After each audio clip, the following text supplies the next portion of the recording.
Supporters of the Palestinian Authority beating on the doors of the Al Jazeera office in Ramallah.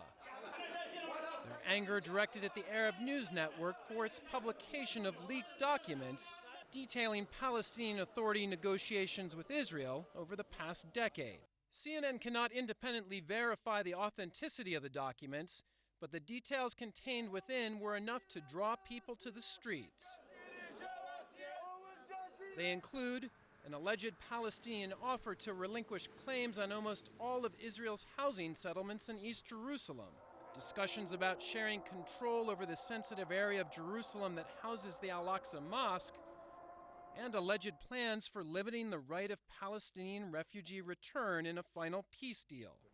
None of these positions were ever adopted by the Palestinians, nor accepted by the Israelis. But publication of the purported behind-the-scenes negotiating has put an already weak Palestinian Authority on the defensive with many of its own people.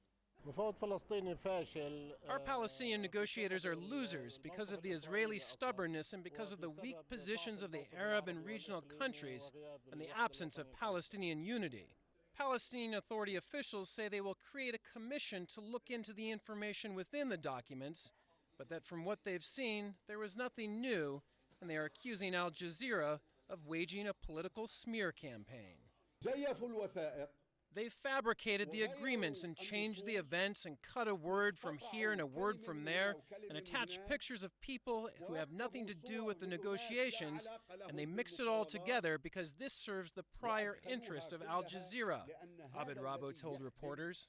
In a statement released in conjunction with the documents, Al Jazeera said in part, "We know that some of what is presented here will prove controversial, but it is our intention to inform, not harm, to spark debate and reflection, not dampen it."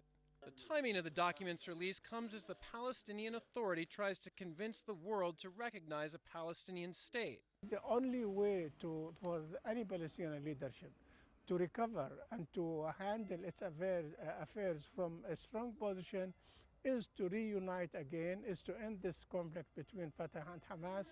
But that reunion is not likely anytime soon. The Hamas leadership in the Gaza Strip was quick to take political advantage. This reveals the level of conspiracy surrounding the Palestinian cause and the level of deceit that the Palestinian Authority has practiced towards the Palestinians, said a Hamas spokesman. This first wave of leaked documents is not considered to be earth-shattering by many Middle East observers, but it does serve as a reminder of just how sensitive perceptions are in this part of the world, real or imagined. Kevin Flower, CNN, Jerusalem.